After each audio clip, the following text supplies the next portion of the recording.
very rim of known space, justice is a long way away. Hello, my friends, and welcome to the Space Game Junkie podcast. I, as always, am your co-host, Brian. Joining me, as always, is your co-host, Spaz. Port side's gone, starboard side's gone, everything's normal. What is that from? That sounds like it's from a thing. No, it's not from a thing. Oh, well done. Also joining us is your co-host, Julie. Hello from the great green north. Nice. Your co-host, Thorsten. Why the hell did this happen? Your co-host, Jacob. Well, the front fell off. Your co-host, David. Warning, syntax error has occurred. Friends, we actually have a guest this week. Joining us from on the Space Game Junkie podcast, unheard of. I've for some reason I've been having trouble getting guests. I don't know why. I'm going to be honest. I don't know what's going on. I email people. I ask them. I never hear back. This happened 3 times in a row now. So I don't know what's going on. Maybe people are less enamored of podcasts these days. Maybe it's me. Maybe it's my breath. I don't know. We'll keep asking. But we do have a guest today joining us from the UK. Dan of Slice Bar Games to talk about his amazing retro cassette futury thing that I streamed a week or so ago called Astra Protocol 2. Welcome, Dan. Hello, thanks for having me. Oh, thank you for making this this thing that you've made. Oh my God. It's okay. So first off, we have to ask, what happened to Astra Protocol 1? So Astra Protocol 1, it is out there. It is available. Unfortunately, if you search for it, you'll probably find a lot of cryptocurrency. Oh no! Yeah. So it's Astra Protocol 1 is Astra Protocol 2 if it was made in 3 months at the start of lockdown and you had nothing else to do. So it's similar concept, but very stripped down. Just a kind of semi-arcadey space sim/shooter. I found it. It's on itch. There it is. Oh, yeah. Bloody good work. Oh, wow, look at that. It does look very similar to the second one, but the second one's a more fleshed out product. It's also green. Yeah. Instead of orange. I believe you can change the color of into, all right, you can. I believe. But still, the default is orange. Which I prefer, honestly. I prefer the orange. The green is very very timely. So, were these your first games ever, or had you worked on games before these? So, Astra Protocol is my first independently produced and done game. I am a former games dev, as in professional games dev, back end of the noughties to the mid noughties. I did work in a game studio, but yeah, moved out of games and just into general software development. So yeah, this is my first actual my idea, me working on it. Congratulations. Okay, I have to ask, who did you work for back in the day? Which game studio? Can you say? British one, if I can pronounce it right. I don't know why. It's easy to pronounce. Sumo Digital. They've recently done... what have they recently done? The Sackboy games. Little Big Planet? Those ones? Yeah, those ones. Oh, okay. Those are great. So a pile of those are fun. Oh, yeah, so you used to be a pile of PlayStation exclusives, but then also other stuff. They made one of the Sonic Racing games. They made... Okay, we don't care. Carrying on. No, we do. Well, they did. We do. They did. Do we get two games which might have some crossover with your audience? In, I think, 2010, we did the Doctor Who Adventure games. Oh, right. I've only played one of those. I don't know if it was by the same people, but it was recently. It was with Jodie Whittaker Doctor. So I'm not sure you guys worked on those. No, it was the Matt Smith era. Right. Yeah. So they were, with it being a BBC property, it was funded by the BBC. So like by the license fee. So for the first few years, you could only actually get it if you were a UK TV license holder. Oh wow. That's interesting. It's an interesting way to to do your games. But I have to say, I'm glad you went your own way and made this. So, how did the idea for this come along? The Astra Protocol games, because folks, if you haven't played these or if you haven't seen my stream, they are definitely of a very, very specific era of gaming. Basically, what would you say, very early 80s? Like 82, 84, 83, 84, like very early 80s, maybe even late 70s. So it's a very, very specific era of video gaming, is what I would think. So part of the main inspiration was, like quite a lot of people, 2020 comes around, not much to do for reasons. And so I thought, well, I always liked trying to create games, but one of the big issues I have is that I'm a programmer, not an artist. I can do a bit of drawing, but it takes forever to get anything of anywhere near quality that I'm happy with. But then I thought, well, actually, what if I did something that uses kind of basic shapes, well, vector graphics, like what was around in the 80s, and that was the initial seed. And it's just things like when I was younger, I'm a little bit too young for it myself, but my parents had an Amstrad microcomputer, the CPC 464. Oh man, yeah, those weren't really available over here in the States, but we were well aware of them over here. Which was a very strong influence on the first game, hence the green screen, and even the fonts trying to emulate the font that they use, and then also I took part in a game jam, and one of the optional parts of that was trying to make a game under a certain amount of size. So I thought, well, what if I tried to combine the two together? And then that's where I came up with the initial concept, and then thematically, things like Alien and the sci-fi of the kind of the late 70s, the early 80s, the whole, we're going through outer space, traveling all these things, doing all these really complex stuff, but the thing we're using is essentially a Commodore 64 or an Amstrad. A Commodore PET, yeah. Fancy. And yeah. Side note, did you see Andor, the recent Star Wars show? I got around to that yet. No, I've only, I think, seen the first series of The Mandalorian. So okay, and Andor, pretty behind. They really lean into that cassette futury that you saw in the original movies. They really lean into it, and it's amazing. Though at the time it was contemporary. Right, but they somehow kept it, even though it's a modern show. They kept it and made it usable, and it's amazing.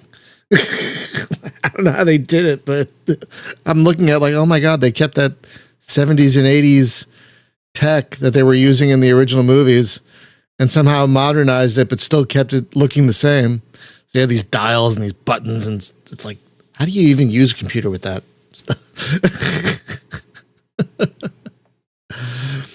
But yeah, it totally looks like something out of Alien or Blade Runner. It totally has that. It totally has that look to it. So I got to give you props. And so, what was the game jam called? I don't think I've heard of this. What was the game jam called? Where you had to do it under a certain size? Oh, it was many years ago. It wasn't the actual main focus of it. It was like, this is the main focus, but here's some optional things. Can you do it under a certain size, or can you use a limited color palette and all these things? And it just kind of always stuck in my head, like trying to make a modern game under like a certain size, because back in the 80s, games were tiny, and now all the bloat and stuff that comes with it. So yeah, I did want to make just something that was as small as possible. I think Astra Protocol 1 is about 500k. It doesn't have any external assets. Everything's built within the engine, just to try and keep the size down as much as possible.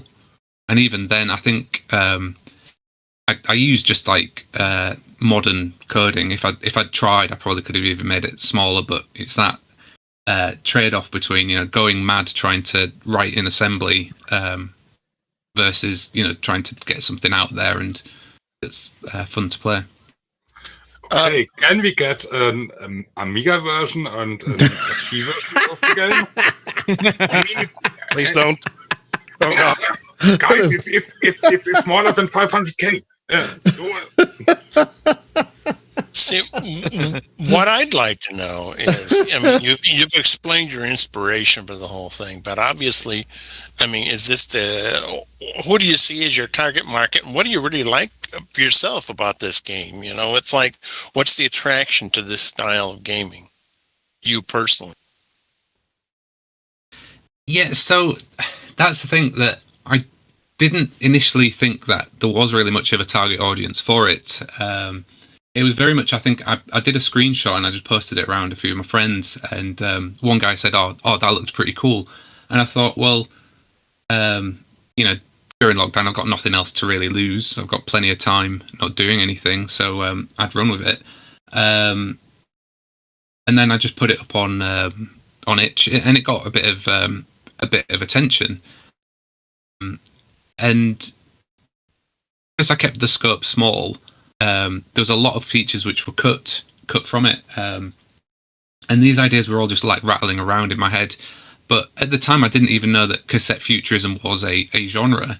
I'd always explain it as the tech of the late 70s and 80s, and it wasn't until I discovered the cassette futurism subreddit and just I think posted up a screenshot of it that I saw that there was, whilst a very specific, there was an audience there, which was mainly for the art style, but I think that's kind of what I went for.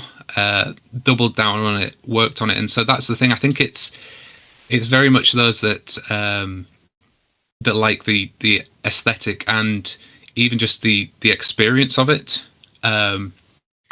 So when I even Astra Protocol 2, when I produced it, expecting people would play it for 10-20 minutes, go, oh yeah, this is kind of like what it would be like flying a spacecraft in Alien or whatever. But no, some people really did pick it up and run with it. And as I worked on it, obviously I found it fun, just doing bits of it. But yeah, there's not really a target, or there wasn't initially a target market for it. Well, what this puts me in mind of, the look at the game, is I found something on YouTube the other day about futurism, and it was like from the 1920s and what they expected it to look like now. And this kind of puts me in mind of that, and what it also reminds me of is back, before there was even an internet, I used to sneak into the mainframe late at night at U of I to play a game, and this would be like, wow, it's so much better. And it was, it was a little like this, and on amber screen and that kind of thing. But yeah, I was also curious about, because it's so hard to find out about anything about you on the internet. Did you just wake up one day and say, oh, hey, I know video games? Or did you kind of fall into it? Or what started you down the path? Yeah, so I think it's like from when I was younger, like from when I was a kid, I really did kind of always wanted to go into video games. We had an Amstrad growing up, and I'd tinker with it a little bit, but and I don't know how many people are familiar with it, but the computers of those era were you can program on an Amstrad, just like straight out. Basically, you don't it doesn't load up a front end, or it doesn't even load up into a game. You have to kind of type the commands. You even have to type in run to run a game. So just tinkering bits in that got me interested in computers, and then just as things went on, growing up in the 90s and the whole kind of the explosion of, or at least in the household, the PC and similar. I think that kind of I was always quite close to computers and games, so I think it was just something that happened kind of hand in hand, and I just decided that I wanted to do games. Well, it's when I first saw this, I said, wow, it kind of threw me back to when I first started with my employer, and this will really date me, when I turned on the computer and I said, what's this? They said, it's the DOS prompt. This is what we're talking about is even before DOS. Like, one of my first computers was a Radio Shack TRS-80, and it also had like no loading screen or anything. It was basic, and to do anything, you had to program it yourself or load something off a cassette tape drive. And I'll tell you what, this game could totally come of that era of loading Lunar Lander off a cassette tape drive. I began back then with an C64, and it was basically the same. You turn this thing on, and you had your basics there. And friends of mine had back then Amstrad CPCs. One had a 486 with a tape, and another one 686 with a disc, which was hyper modern back then. Oh wow! Wait, it had a built-in cassette. The Amstrad had a built-in cassette drive, or was it an external cassette drive? No, it was built in. The 486 Whoa. was built in, and the disc too. Wow. Whatever happened to Amstrad? They kind of went away fairly early on, didn't they? They seemed to stop being a thing fairly early in the process. Am I remembering that correctly? As far as I know, when the first 16-bit computers came out, they missed basically the train. Oh. To say bluntly, and lost a lot of their market share. What was a bit sad in my opinion, because as I said before, the computers weren't that bad. Yeah, it looks like they kind of faded away in the early 90s. It looks like kind of around the same time the Amiga started to fade away as well. It looks like. That's a shame. Well, sort of. There were so many different computers back then. I mean, one had to dominate at some point, Oh, I see the one with the built-in cassette drive. That is bananas. Look at that thing. Yeah, I think it's about 2 feet wide. Yeah, it's huge. And it's got like a bezel around the keyboard and everything, like all this space around the keyboard. I'm gonna post a picture I just got from Wikipedia of the darn thing. Look at that. Wow. So it may just be me. I did try and make it through although it says 77 pages on my computer when I brought it up, I realized it's not. And I did try and read through it. Oh, yes. And is it just me, or it looked like it was started out like it was kind of like as if it were presented to someone of the time, like a little story thing. And maybe it was just me, but whether it was intentional or not, I appreciate it. Yeah, so it's supposed to be the whole thing is that it's not supposed to be you playing a game. It's supposed to be you're a pilot flying a ship. So the manual's supposed to be written as an in-universe style manual, not for how to play the game, how to use the software. So that's why there's not a tutorial in it. That's why it's very much, this is your syntax guide. And it's literally, this is what you do. You type this in, and this is what happens. I do actually have the Amstrad user manual that I used as a guide for it. So at the start, you have the kind of the standard, don't plug it in whilst your hands are wet, those sort of things, and then I just tried to use that framework because that was another part of the game, that it's not as much playing the game itself, it's learning how to play the game is a strong element of it. You start off in the ship and you don't really know what's going on. You have to work out what's happening, and by the time you've worked out what's happening, you've not realized that you're in the gravitational pull and you've just been pulled into the nearest planet, or an enemy's turned up and has started blasting at you, or an asteroid's heading straight for you. So it's like you try and work out how to do things, but the game doesn't necessarily make it easy for you to do that. But at the same time, it's not, or at least I hope it's not, unfair. It's very much just here it is, like, good luck. Well, Yeah, it was pretty much. God. Yeah, I was pretty much reminded of the approach of a lot of games from the mid '80s, like Mercenary or Elite, the original Elite.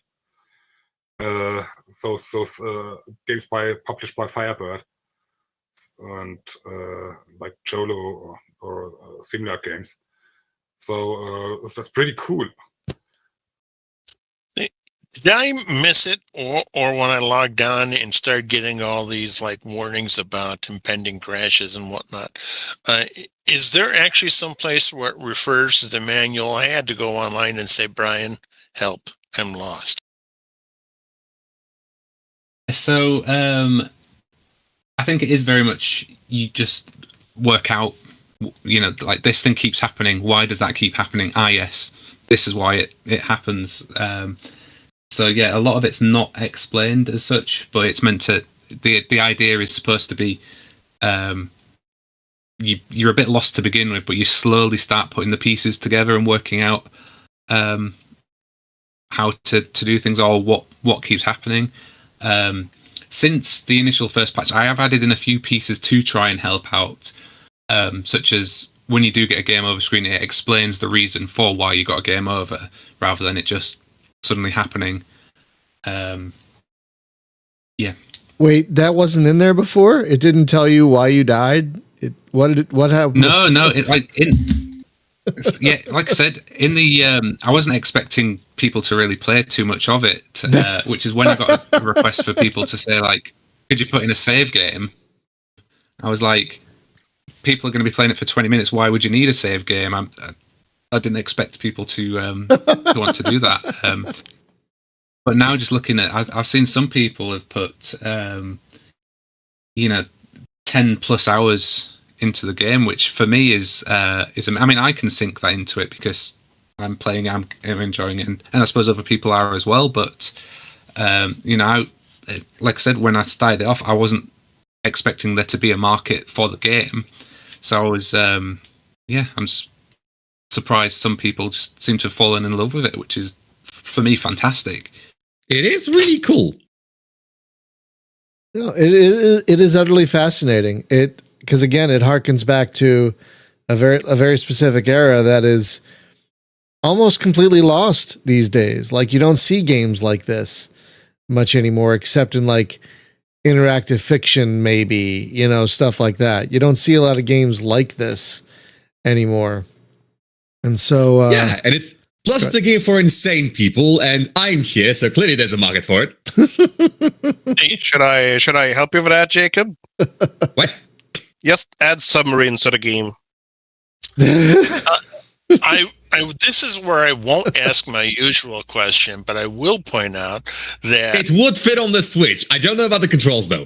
yes, that's what I was going to say. The controls won't, but where it would go good is on my phone. And the best thing about that is, if I'm ever in a boring meeting like I was this last Wednesday that's 8 hours long, if this came up on my phone, everybody would say, oh, look how busy you are. Look at the graphs, taking notes. I am really impressed. It's like playing EVE Online to pretend you're doing a job. Wow, you're plotting charts and things. You're really involved in what's going on. Yeah, that's exactly Go what. and take a starter. I'll contribute. Those Excel spreadsheets are looking real crazy. Oh my God. Typing commands furiously. Julie, I am impressed. I can actually see this working on a phone and a tablet because it's entirely text-based. I could totally see this working Absolutely. on a phone or a tablet. Oh my God. So the commands would never work on a Switch, but please put it on my phone. Well, there are actually voice commands on it, so you can actually tell the if you turn them on, you can. What? Well, I say can in loose. It's the loosest definition. There is voice recognition. What? Really? I That's thought I read that there in the manual. What? Now I got it However- on my phone.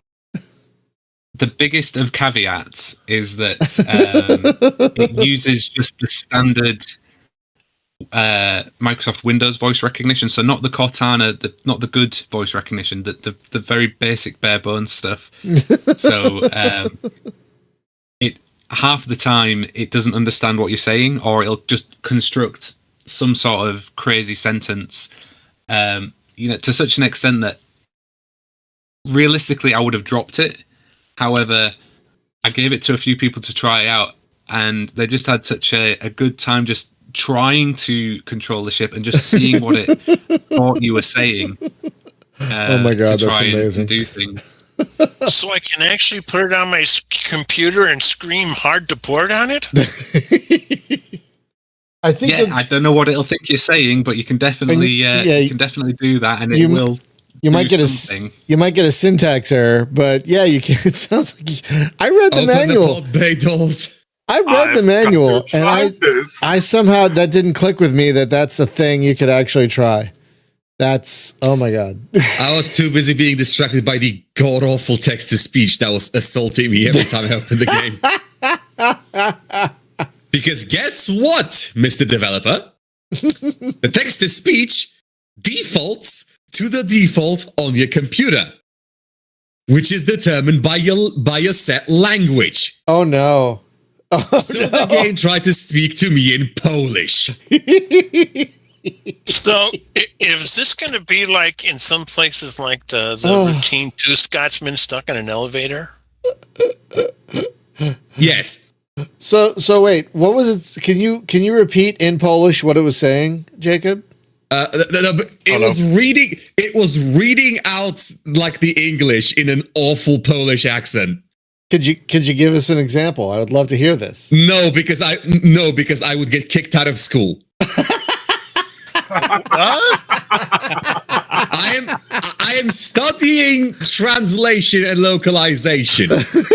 If I said any word like that on like the school grounds, I would get shot out of a catapult through the front door. Okay, well, this isn't you. In your defense, this is not you saying this. This is you imitating something else saying this. So it's not you saying this. Right. No, it's genuinely so. Like, I want you to understand my voice box isn't capable of producing sounds like that. I also imagine it would cause some psychic damage if he were to actually try to do this. Okay, that's fair enough. Yes. Severe. I'm doing it for the benefit of the audience. I have to admit that tickles me, though. I have to admit that tickles me. I kind of love that. But that keeps the game small. Yes, it keeps it small. It makes you wish you could just turn it off by default. I think you can, though, right? I think you can. If you want to. You can turn it off by typing in a command after it started yelling at you. Oh, I see.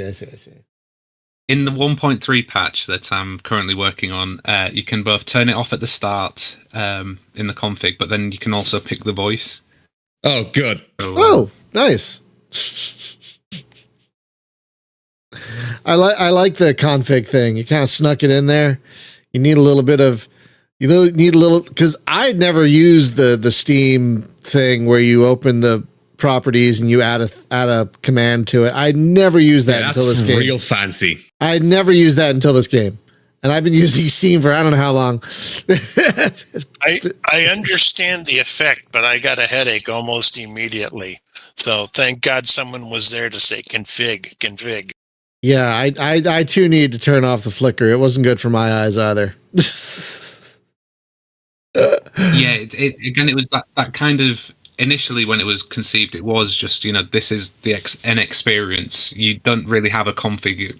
When you're booting a microcomputer up, you don't have a config menu up first, but the realism of people are really playing it and stuff. So a lot of those things have been added in to actually make it something that's playable whilst also trying to keep in with the thing. So windowed mode as well is coming up in the 1.3 patch, so you can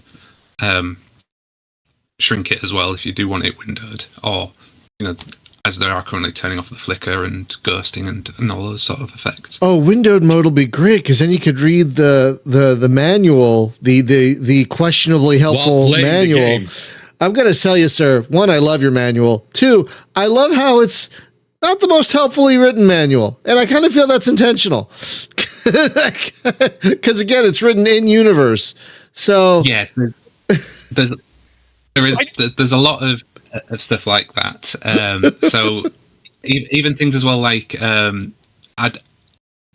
things like the user interface, and I suppose even the typing in of the commands, not...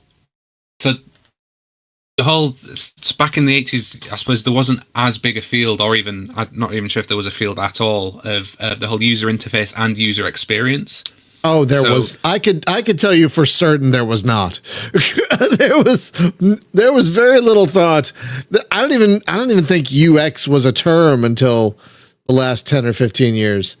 I could almost 100% assure you there was no thought to the quote unquote user experience back then. The user is gonna type things in by hand and he's gonna like it. This is the one game a user's gonna buy for a year.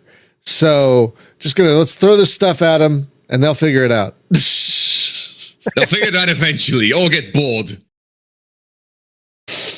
And so there's elements of that I've sometimes consciously tried to introduce, but then also consciously tried to not avoid.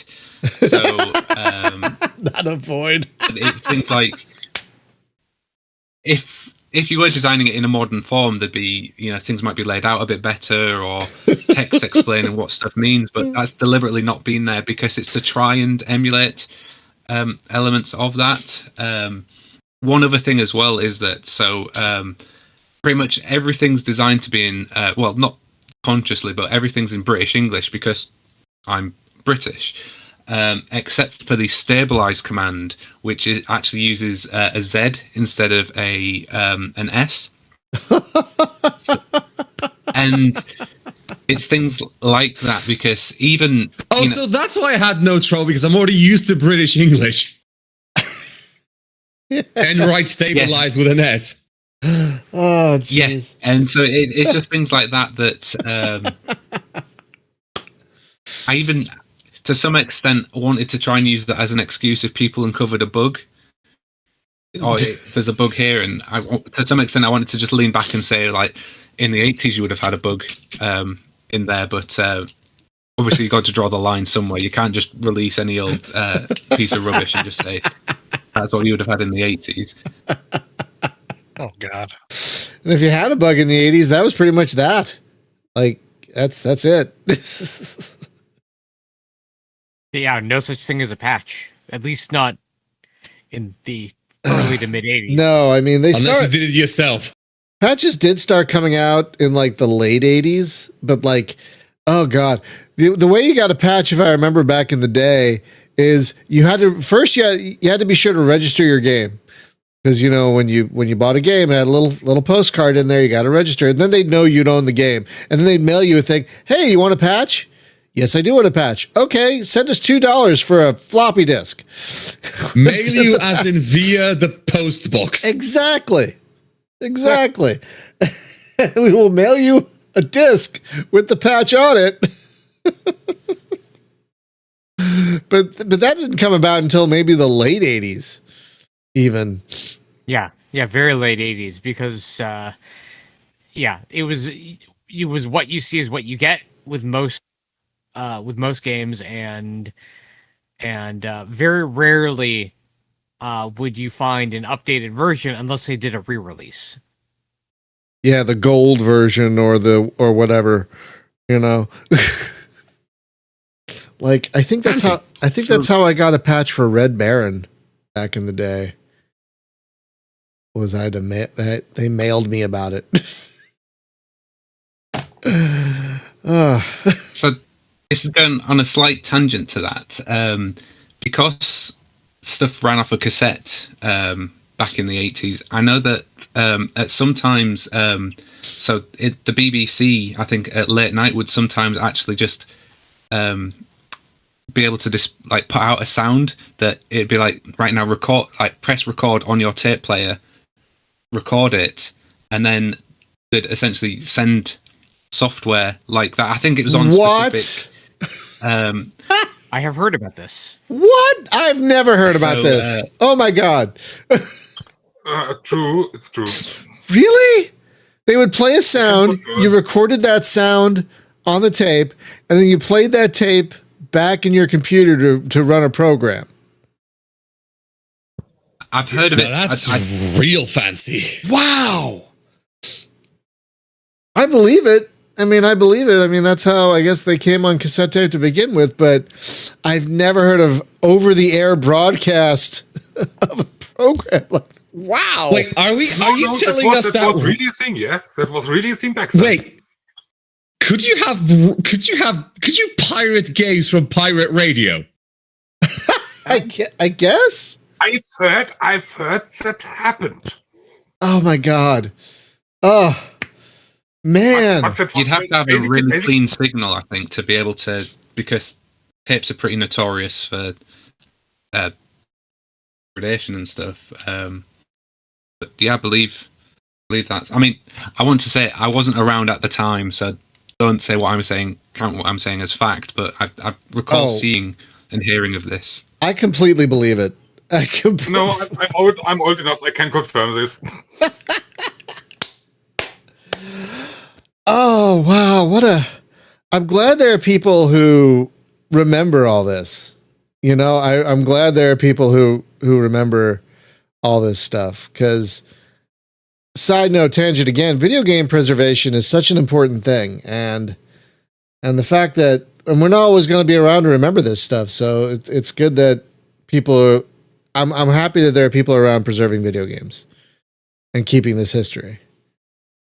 That's astounding. That doesn't surprise me at all. I'd never heard of this, but it doesn't surprise me at all.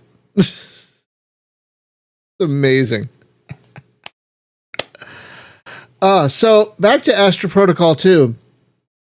This game feels huge. Is it possible to finish it? Is it possible to solve it? Because I've never come close. And I don't know if I ever will come close. But you said people. There an end? Yeah, you said people have played up to 10 hours. Does that even get you close to finishing this thing? Because it seems like a huge universe, and you don't move very quickly. And even when you're moving as slowly as you do, all this stuff is happening on the way. So, is there an ending, and is it possible to get there? Are my questions.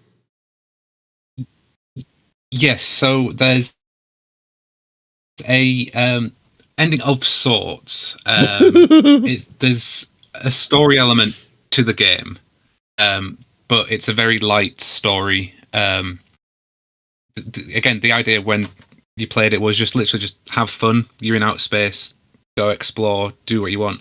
But there's story elements that you get via transmissions. So you might notice it says attention incoming transmission or periodic signal detected. And when you discover those, you get little snippets of things that happened. The Astra Protocol event, which you're investigating. Title drop. And if you hit certain criteria, you will trigger the ending condition for the story elements of it. But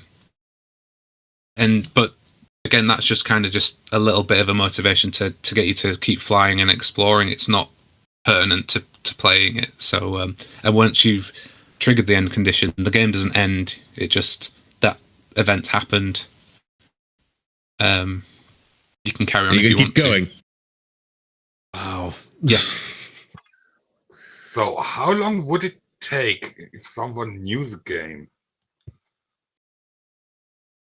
I'm trying to think. So theoretically, it could happen very quickly because it's triggered to stuff that's randomly generated. So if you get to the perfect set of conditions, you could do it pretty quickly. Practicality of it, I think it'd take you a lot longer. I must say that I've never legitimately triggered the end condition. I've only triggered it via console commands. Or You haven't beaten your own game. That's interesting. That sounds perfect. And honestly, just fits with everything else. Honestly, it just seems to completely make sense. it's theoretically possible, but yeah, it's not been done. But if someone fancies speedrunning it, then be my guest. Astra Protocol speedrunning. I don't know how you'd speedrun this game, because if you run your engines at full speed, you're going to have a reactor overload and die. So You're very quick at typing. You're like unfathomably fast typer. that's the speed run. You're a veteran of Sierra Adventure games, so you're lightning typing those commands in.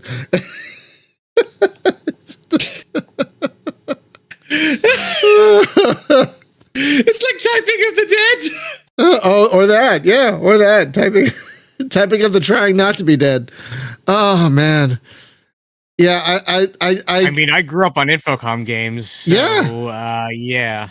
I played Planetfall is a great one because not only can you die horribly in many, many ways, you can die before you even leave the escape pod, because you may not even get to the escape pod you have to get to in order to get down to the planet. Wow. I came to the Infocom stuff late. I played all the Star Trek text adventures first. Is that one of those games where you can die during character creation? All right, it doesn't have that, so No. Infocom was the company that made a lot of the text adventures from the late 70s through the 80s. all the ones that Zork. people... Oh, God. Including Zork. Hitchhiker's Guide to the Galaxy. What's that one where you were an AI? It's got a crazy title that I can never remember. Starmancer? No. You were an AI. Oh God. Oh, Observation? No. It was a multi-word title. Hang on. I think you're talking about I Have No Mouth and I'm a Scream. No. Yeah. There's that one. No. What is, hang on, I gotta figure this. God, I can never remember the goddamn name of the title. Anyway. Yeah, I love that this game is purely done by text parsers. I absolutely love it. A Mind Forever Voyaging. That was it. Fancy. That's the one I was thinking of, where you're an AI trying to make it in the world today, and it takes everything you've got. Sorry. But yeah, they Infocom made like Planetfall was one of their big ones. Hitchhiker's Guide might have been one of their biggest. Leather Goddesses of the Phobos, like all these crazy Starcross, like just a bunch of crazy great games. So that's another way this game is evocative of its era, because there was no mouse back then. What's a mouse? Is that a thing that lives in your freaking walls and your cat eats it? Yeah, when did computers first get mice? Was it like 87, 88? I don't remember. It was in the later 80s, if I recall correctly. Because I first got one in like 89. So yeah, everything before that was text. Well, text or a joystick. Or joystick. Because, God, right. Yeah. Right. Yeah. I mean, my Atari 800 had. I didn't have the cassette tape deck for it, but disk drive and DOS 1.0 was on it, and then you'd have to load the DOS disk first, and then you put in your game disk after loading DOS. Oh my god. Yep.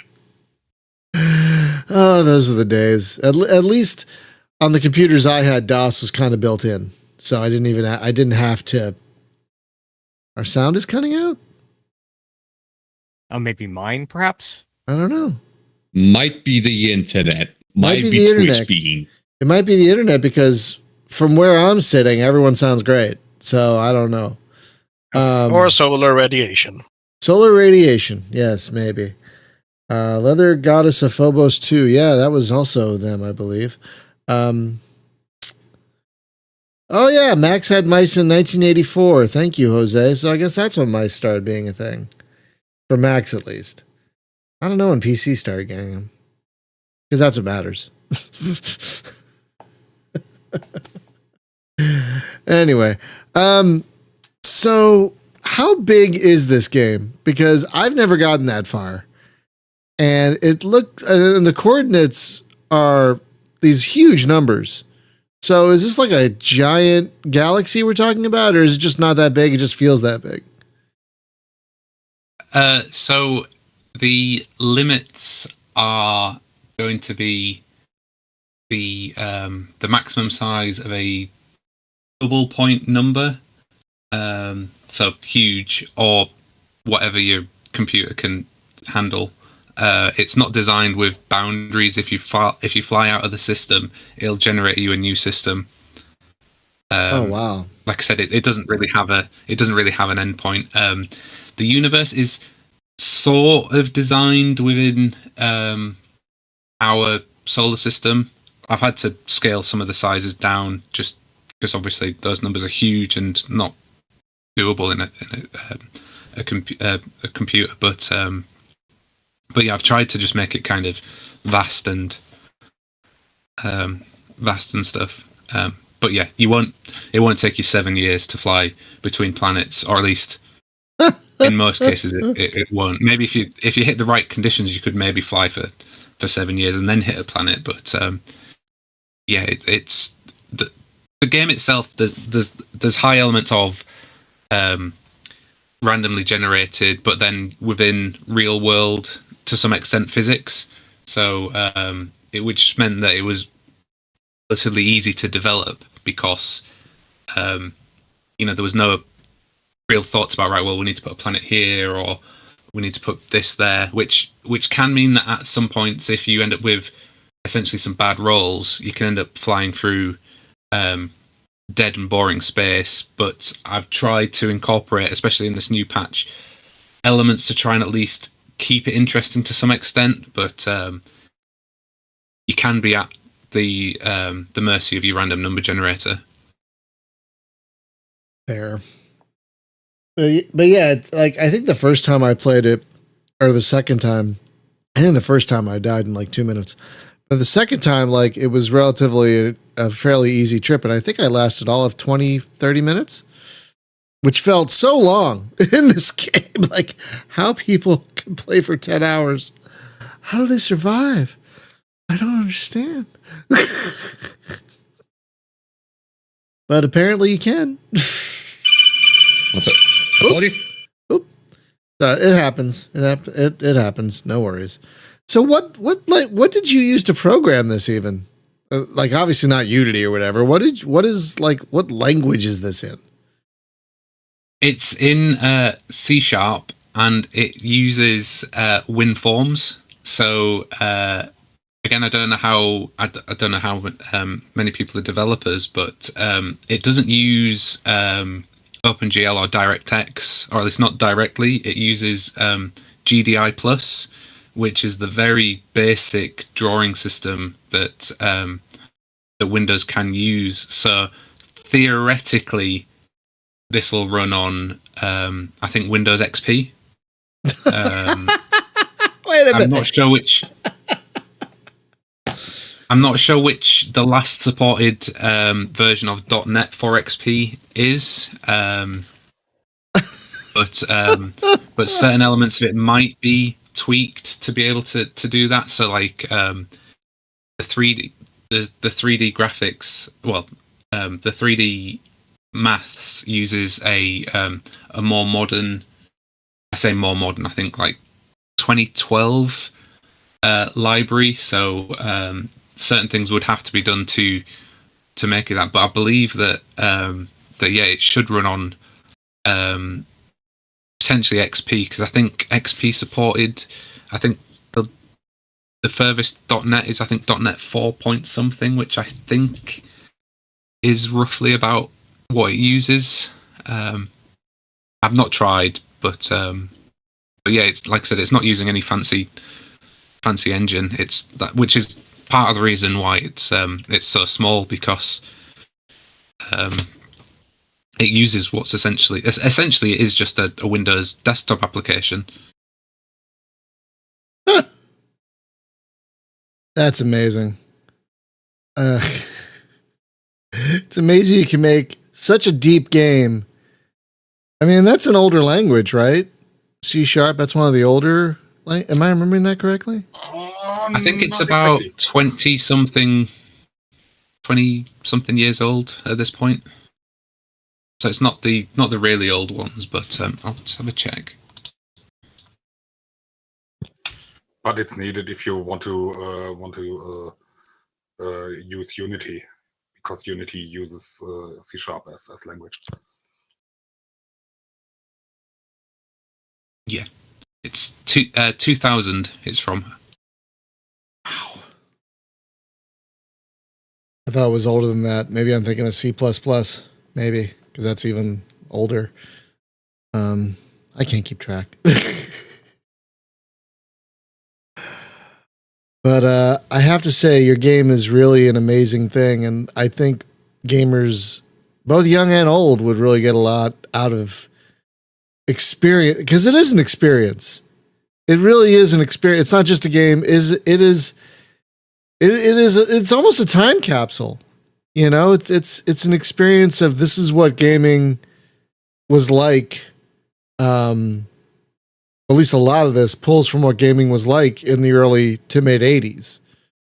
And yeah, I could totally see this, being something of a time capsule for both older and younger gamers. It's really impressive, I have to admit. You've done such a really great job capturing that era of gaming, but also, I don't even know if I can call this modern. Like, is there anything modern in here? This could totally run on. I could totally see this running on a TRS-80 back in the day, off a cassette drive. I can hear the cassette drive in my head as I play this. I can hear the cassette drive going. I have actually been, when I've had a few bits of spare time, I have been looking at trying to port it to the Amstrad. Oh god. That would be amazing for certain people, because I'm sure there's an emulator out there. I'm sure there's an Amstrad emulator out there. And yeah, there is. I mean, I've been doing it on actual hardware. I have the Amstrad next to me on my office desk. So oh, that's awesome. And then so wait, was that picture you sent us earlier? Was that like a live, like actual, like now picture? Like, oh my god! No, that was the picture I sent was from a we showcased it at like a games expo. So I fished out the old keyboard and monitor, and I did actually get it working with the dot matrix printer. So wow, some time and effort was put in so that when your log appears in game, it also prints out to the dot matrix printer. Oh my god! That's crazy. Holy crap! Can I post that in the stream chat? Are you okay if I post that in the stream chat? Yeah, sure. It's and there was a lot of, so there was the event that we hosted it at. There was actually quite a young audience. So kids of I'd say about the 10-year-old mark, which initially I didn't know when we went to display it, and I thought, well, all these young kids aren't really going to be interested in what looks like, something that's 3 or 4 times their age. And a few of the parents were coming around and saying like, oh yeah, that's the sort of stuff we used to play as a kid.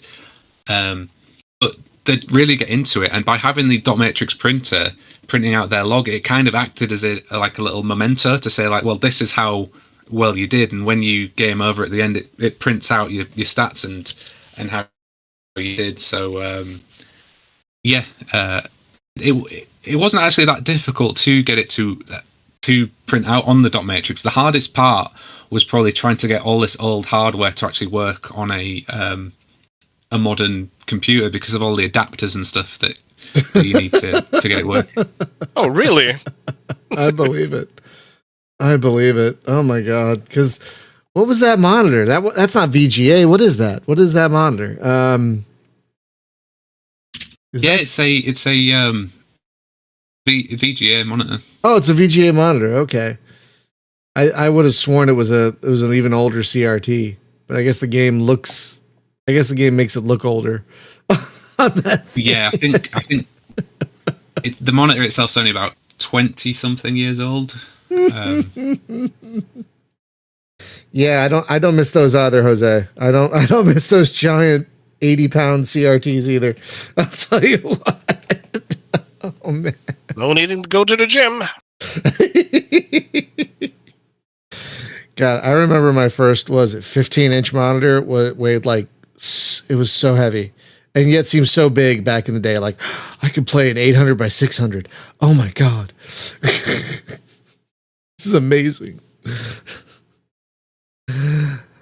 What, Fernando? You have a friend who went deaf from working next to a dot matrix printer. Oh, Sounds unfortunate. That's That's with one really bloody loud printer.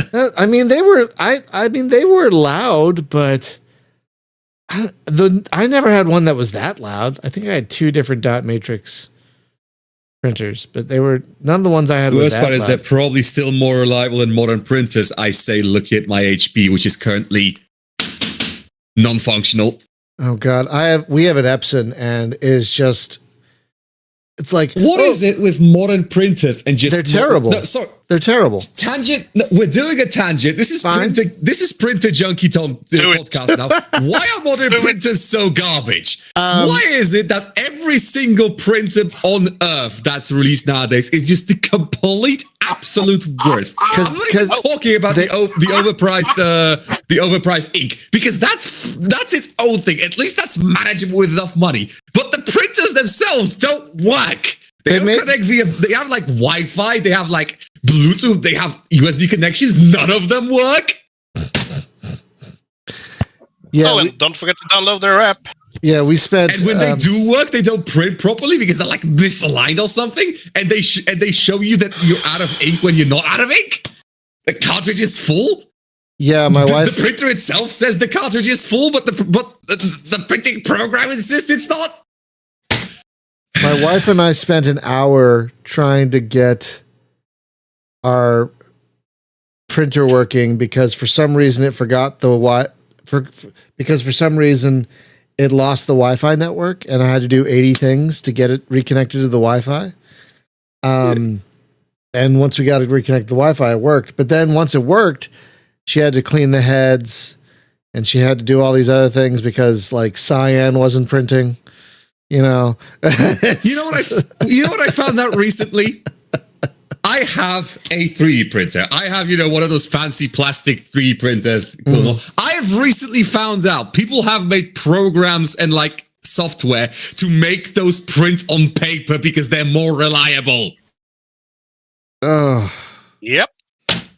What? And I'm considering using one myself, seeing if I can make this thing work as a 2D printer. Yeah, we almost threw out our printer this weekend. It's just it's like the first printer I had was a Radio Shack Tandy dot matrix printer, perforated edges, so you had to line up the holes properly, and half the time you didn't, so your stuff would be crooked because the left would be a little higher than the right. But that printer lasted 7 years, 8 years.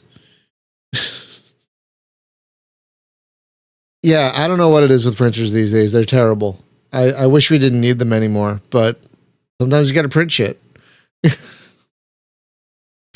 So that is awesome. The ribbon on that printer. Yeah. The ribbon on that printer had actually dried out, but apparently, I say apparently, I've done it myself. You basically just spray a load of WD-40 on the printer ribbon, refreshes it, and it's good as new. So.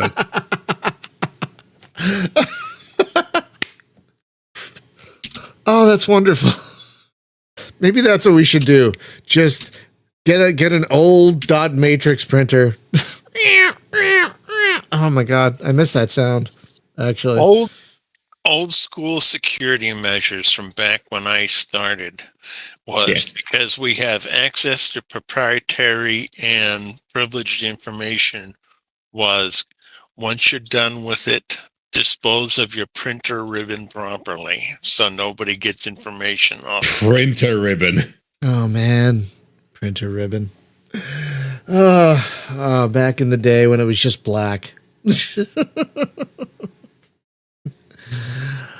Oh, so one thing this game does is get you thinking about that older stuff, especially if you were around in that era. So this game slaps on multiple levels, I have to admit. You've done a fantastic job with it. We're over an hour, so we should probably start wrapping up. Wait, I've got a last question. Go for it. Yeah. Daniel, do you have plans for another game? I've seen something on your homepage. This X never marks the spot. I don't know if it's just a joke, but is that a hint on another game? Yeah, so that's kind of that's the whole indie dev fallacy. You know, it's like, oh, I'm going to be an indie dev. I'm going to make a game that's got all this stuff on it, and that's kind of, you know, the project that'll probably never end. But yeah, it's something that I've been working on for quite a while. Well, on and off for quite a while. So there is that in the background. It's a very much an Indiana Jones inspired style game. So so that's on the boil. But again, I don't know when that'll approach completion. Just because it's a lot of a bigger scope. It involves actual artwork rather than lines and vectors. So yeah. But in regards to an actual next game, there's lots of ideas I'm toying with at the minute. I mean, I'm still working on bits for Astra Protocol 2. I've in the back of my head, there's kind of an element that Astra Protocol 1 was meant to be early 80s. Astra Protocol 2, in my head, was heading more towards the late 80s, and there's an element of me thinking, could I do Astra Protocol 3.1 and designing it a similar sort of game, but played on a Windows 3.1 style? Oh interface? no! Yes. Oh yes! Man. Yes, please. Oh Man. oh!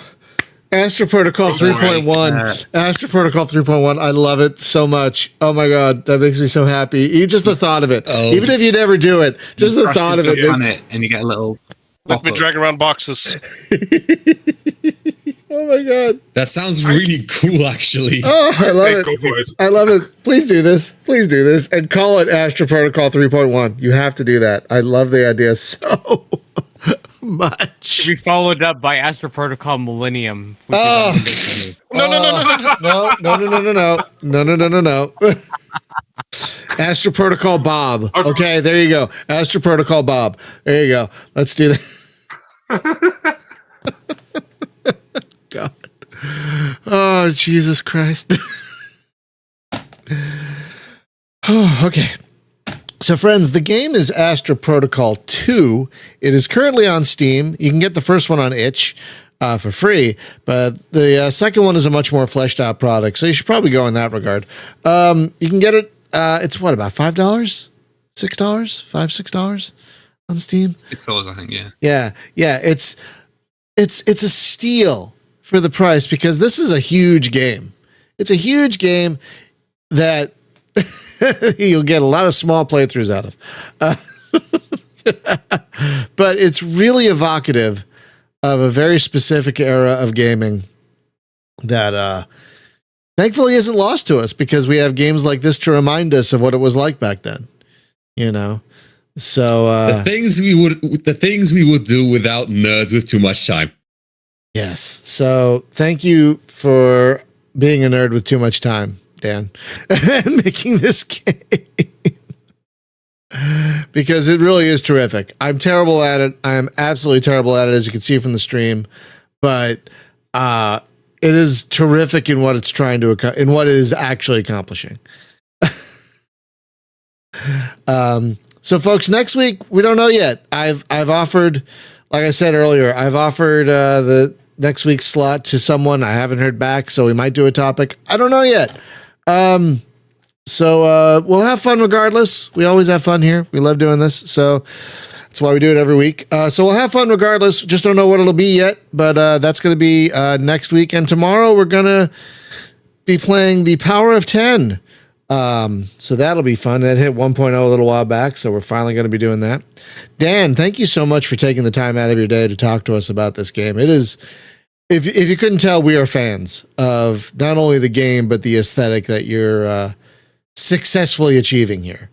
So thank you so much for making this thing.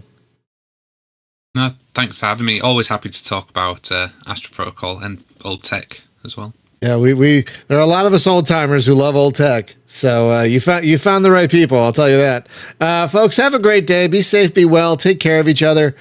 Thank you as always to our patrons, and a special thanks to those of you who've gotten vaccinated. If you haven't gotten vaccinated yet, what the hell are you doing? Just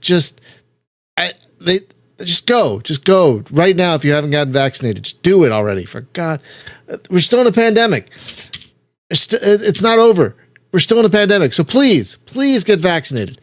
And with that, we'll see you next time, y'all. Have a great day. Bye-bye.